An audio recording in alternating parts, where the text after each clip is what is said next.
All right, and welcome back. We're going to look at chapter 18 of Frankenstein today. We're going to read this. I'll stop and give some commentary.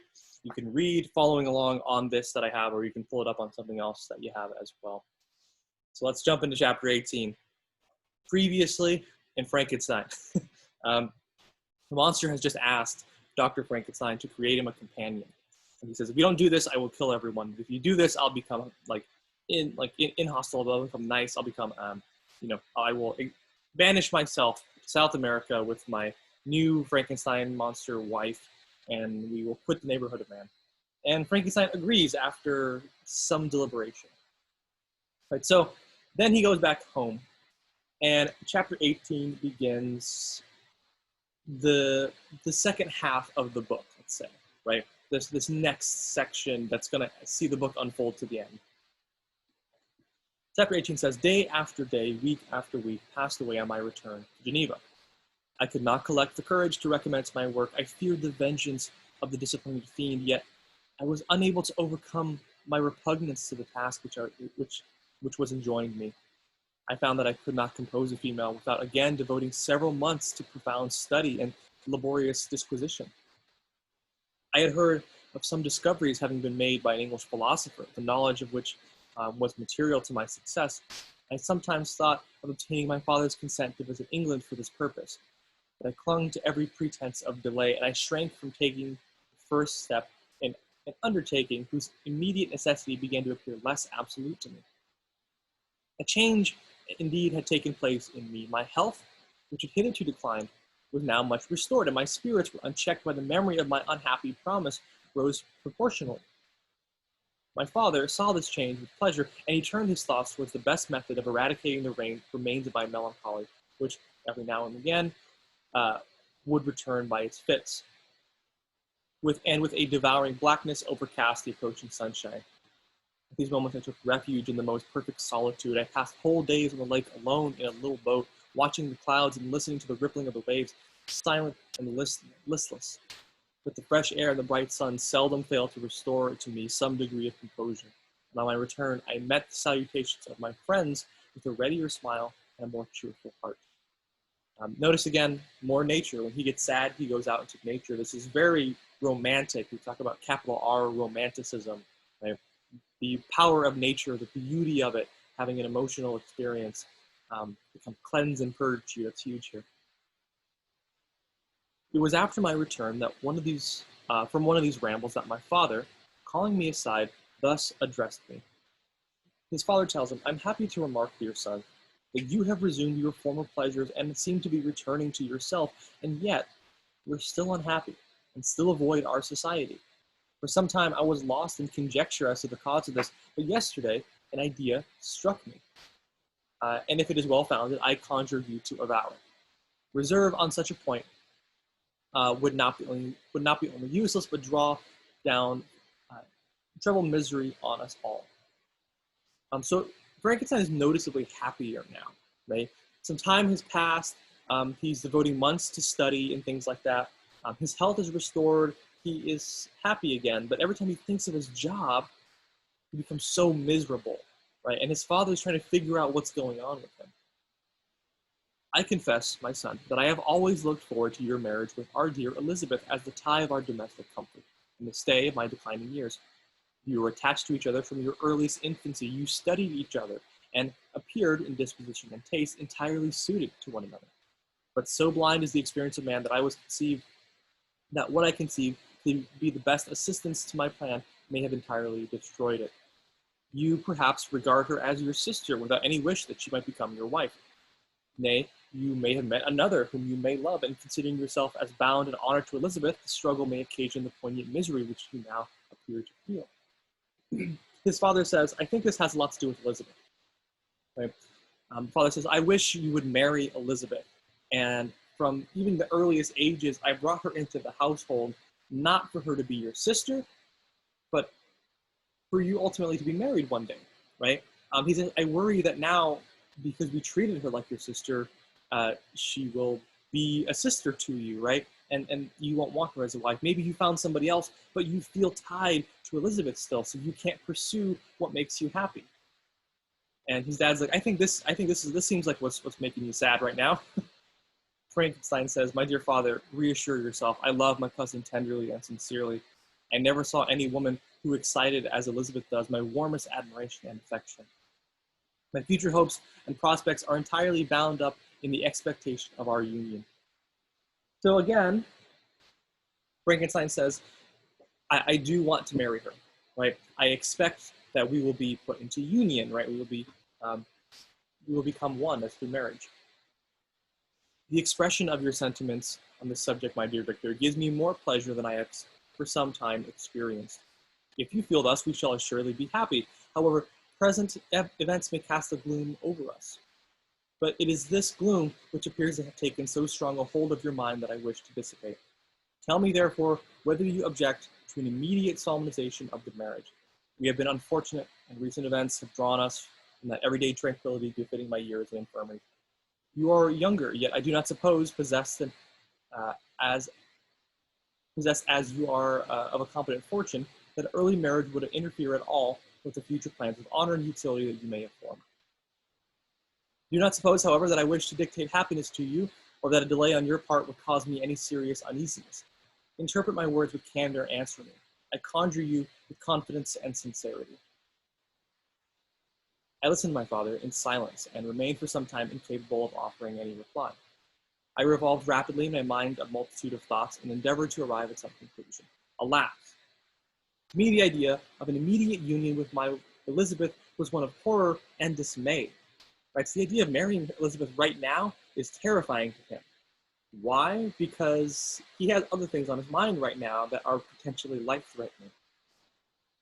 I was bound by a solemn promise, which I had not yet fulfilled and dared not break, or if I did, what manifold miseries might not impend over me and my devoted family.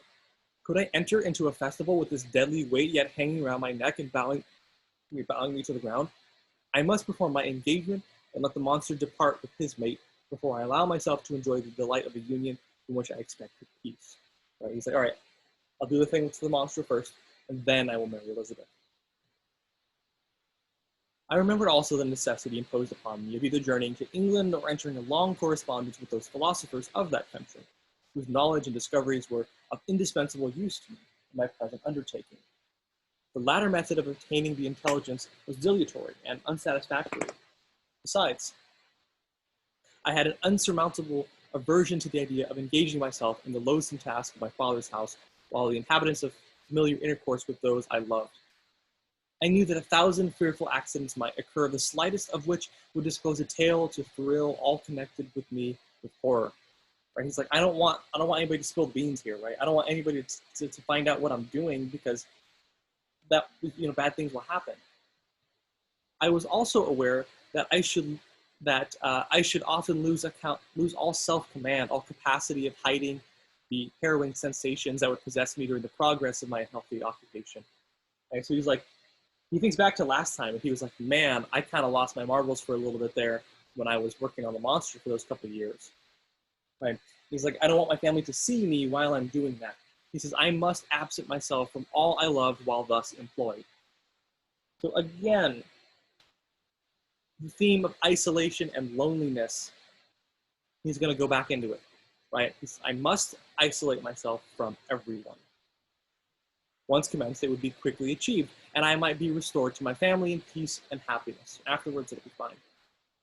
My promise fulfilled, the monster would depart forever, or so my fond fancy image. Some accident might meanwhile occur and destroy him and put an end to my slavery forever.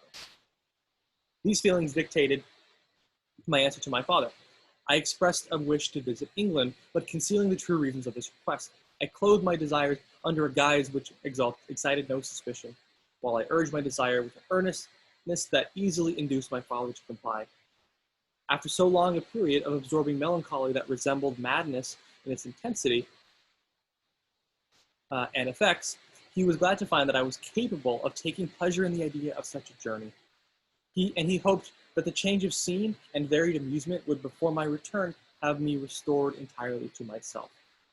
So his father will let him go to England, and Frankenstein's really going to go there to get more information about how to build a monster, but his dad thinks he's just taking a nice little vacation.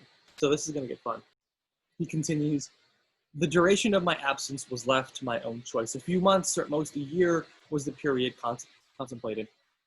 One paternal kind of precaution he had taken to ensure me, one paternal kind precaution he had taken to ensure my having a companion. Without previously communicating with me, he had, in concert with Elizabeth, arranged that Clerval should join me in Strasbourg. This interfered with the solitude I coveted for the prosecution of my task, yet at the commencement of my journey, the presence of my friend could in no way be an impediment, and I truly rejoiced that thus I should be saved many hours of lonely, maddening reflection. Nay, Henry might stand between me and the intrusion of my foe.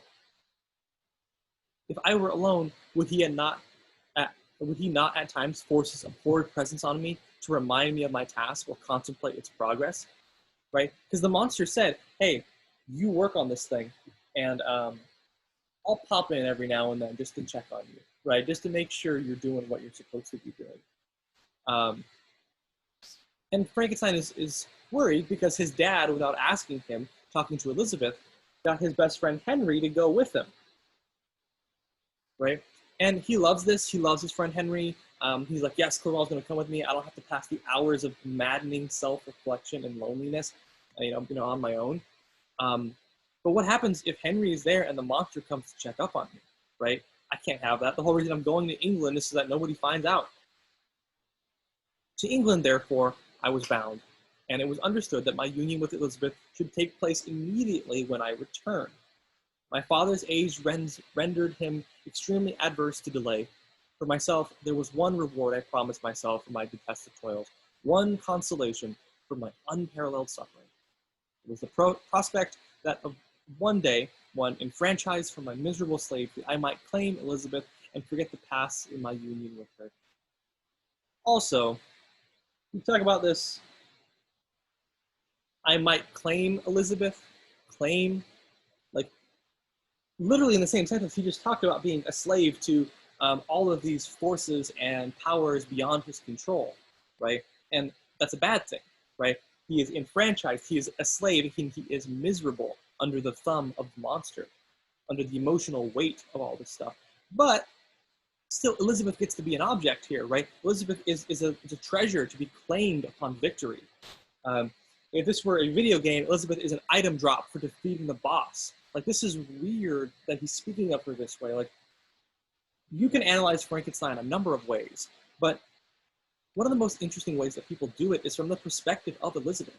What is this book like towards women, right? And what does it mean this book was written by a woman?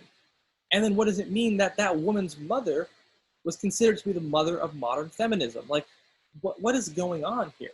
There's so many like loose ends that you can follow that are really interesting. So let's continue. He's excited to be able to marry Elizabeth when he comes back, or claim her, or whatever. I now made arrangements for my journey, but one feeling haunted me, which filled me with fear and agitation. During my absence, I should leave my friends and unconscious of the existence of their enemy and unprotected from his attacks. He's like, oh crap, what if I leave and I'm leaving all of my friends and family behind, unprotected, who don't know about this monster? Exasperated as he might be to my departure. But he had promised to follow me wherever I might go, and would he not accompany me to England? This imagination was dreadful in itself, but soothing inasmuch as it supposed the safety of my friends. I was agonized with the idea of the possibility that the reverse might happen. So he's still a little bit afraid of the idea that the monster will attack his family when he's gone, and they have no idea. But through the whole period during which I was the slave of my creature, I allowed myself to be governed by the impulses of the moment, and my present sensations strongly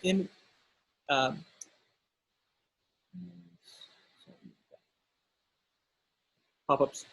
And my present sensation strongly intimated that the fiend would follow me and exempt my family from the danger of his machinations.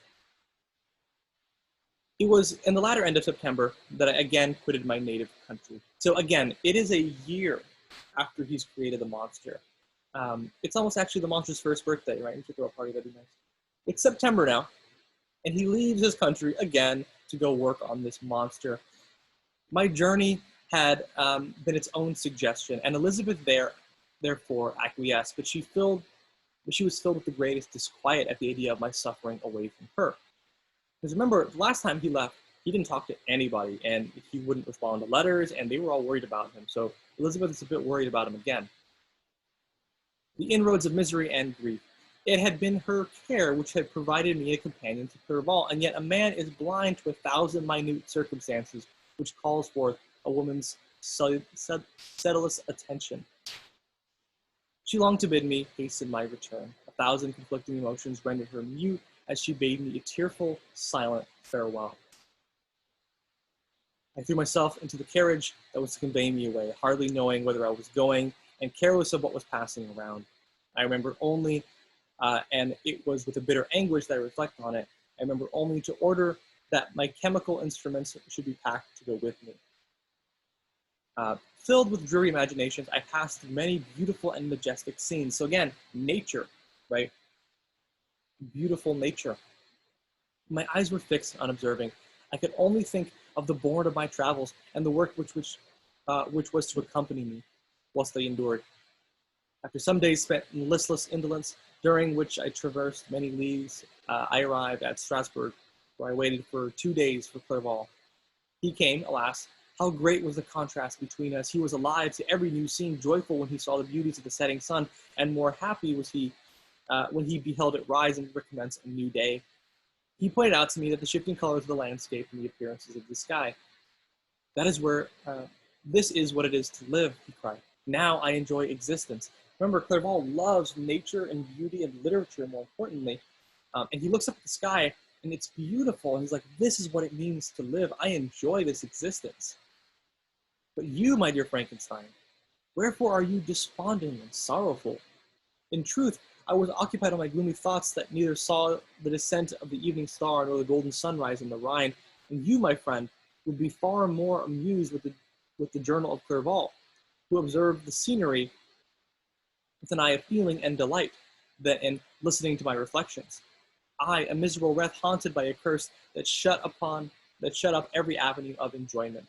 Right. So there's a disconnect between Clerval, who's enjoying everything, and Victor, who's like, this is miserable, right?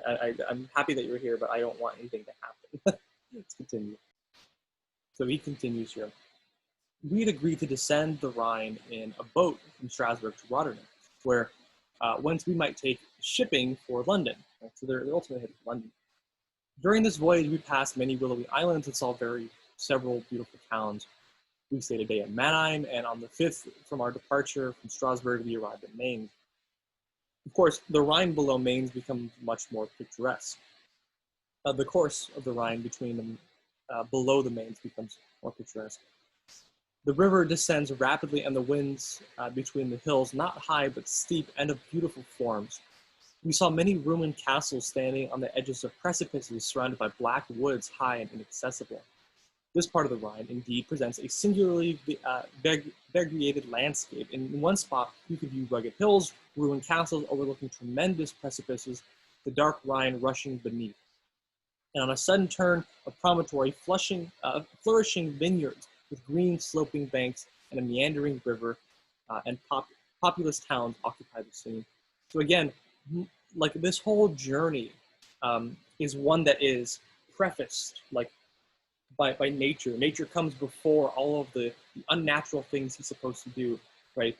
This is Frankenstein being reminded of how beautiful the natural world is, right? Things that are natural are beautiful. Things that are beyond our control are beautiful, just like all these hills and things like that. Because what he's about to go do is, in some sense, something the book is taking a judgment on, right? What he's doing is unnatural, right? If you wanted to have a son, or if you wanted to produce a human, you could do that. It's called human reproduction, and we do that a bunch, right? Otherwise, there'd be no humans. So what he's doing is he's synthesizing a human. He's fabricating it. He's putting it together artificially, right? So the contrast between the beautiful natural and the horribly ugly artificial is made all the more apparent, right? This is like, whoa, we have this beautiful thing and this ugly thing. And notice the difference between any of these two, right? It's supposed to be really thrown in your face there. Keep going. We traveled at the time of the vintage, and I heard the song of the laborers as we glided down the stream. Even I, depressed in mind and my spirits continually agitated by gloomy feelings, even I was pleased. I lay at the bottom of the boat. As I gazed on the cloudless blue sky, I seemed to drink in a tranquility which I had long been a stranger. And if these sensations, and if these were my sensations, what can I describe? Who could describe those of Henry? He felt as if he had been transported into a fairyland and enjoyed happiness seldom tasted by man. I have seen the most beautiful scenes of my own country. I have visited the lakes of Lustream and the Uri, where the snowy mountains descended almost perpendicularly to the water, casting black and impenetrable shades which cause a gloomy and mournful appearance, were it not for the most verdant islands that relieve the eye by their gay appearance. I have seen this lake agitated by a tempest, when the wind tore up the whirlwinds and the water gave you an idea of what the waterspout must be on the great ocean, and the waves dashed with fury at the base of a mountain, where the priest and his mistress were overwhelmed by an avalanche, and where their dying voices were still to be heard amidst the pauses of the nightly wind. I have seen the mountains of La Valais and the Pays de Vaud, but this country, Victor, pleases me more than all of those wonders. Wait, look at this. He says, this country, Victor, pleases me than all of the wonderful things that I've seen. Remember, he reads a lot of books, so he makes references to literature a lot, but he's like, I have seen the most fantastic things this world has to offer. But Victor, this site, this like the European city of London is just so surreal to me, he says. The mountains of Switzerland are more majestic and strange, but there is a charm in the banks of the divine river that I have never before saw equaled. Look at the castle, which overhangs yon precipice, and that also on the island, almost concealed amongst the foliage of those lovely trees, and now the group of laborers coming from among their vines, and that village half hidden in the recess of the mountain. Oh, surely the spirit that inhabits and guards that place has a soul more in harmony with man than those who pile on the glacier or retire to the inaccessible peaks of the mountain of our own country. Clerval, beloved friend, even now it delights me to record your words and to dwell on the praise of which you are so eminently deserving. He was being formed in the very poetry of nature. Think about this. Clerval, his best friend, he says, is a being formed in the very poetry of nature. He is a representative of nature. And he is in contrast to Victor, right, who is not poetry of nature. He's not even poetry of the unnatural. He is kind of the misery of the unnatural. His wild and enthusiastic imagination, chastened by the sensibility of his heart. His soul overflowed with ardent affections, and his friendship was of that devoted and wondrous nature, and the worldly minded teach us to look for only in imagination. He's like, he sees things that some of us can't even see in our imagination. He experiences a world that is different than ours. But even human sympathies were not sufficient to satisfy his eager mind. The scenery of external nature, with others regard only with admiration, he loved with ardor. Then he quotes some poetry. He quotes one of Wordsworth's poems called Tintern Abbey. And he says, the sounding cataract haunted him like a passion.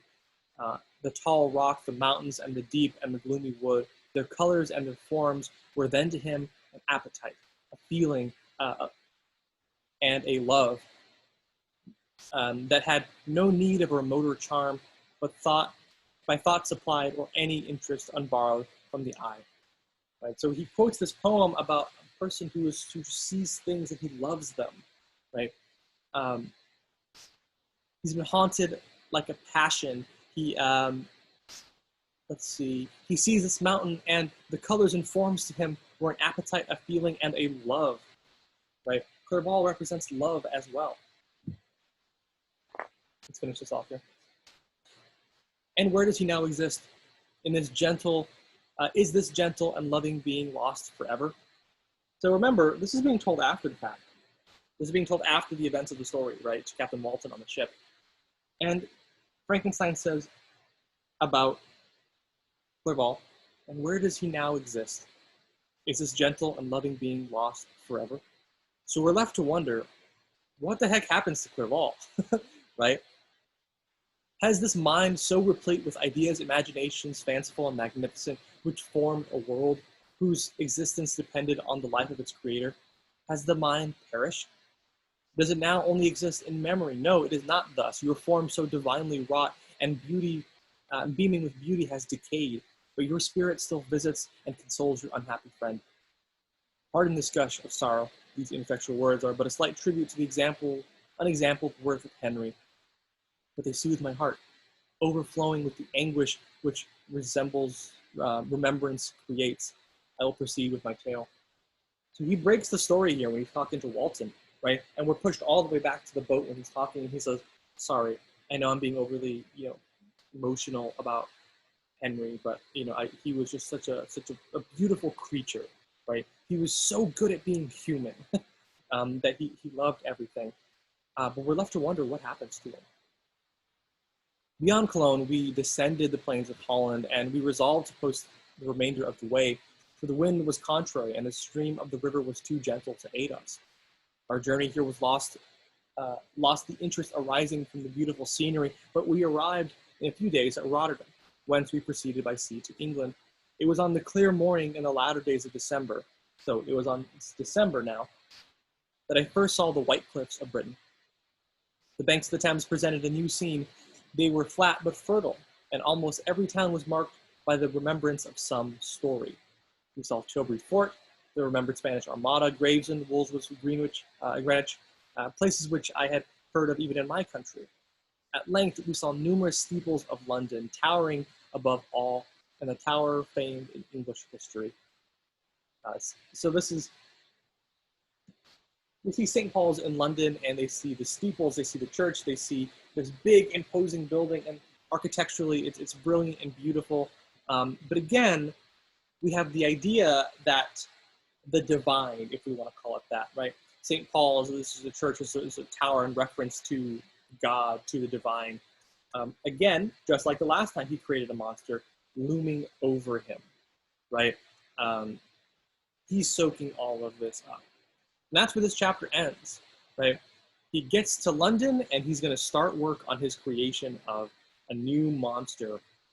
So as you go through, the rest of this book, like, be thinking about if this is a good idea, if he's handling it well, if you think this has any potential to turn out well. There's lots of allusions to bad stuff happening. Try to think about maybe what some of those things might be. How is this going to play out, right? What's going to happen when he makes this, or whatever. All right. So that's where we're going to stop, and this is where it's kind of fun.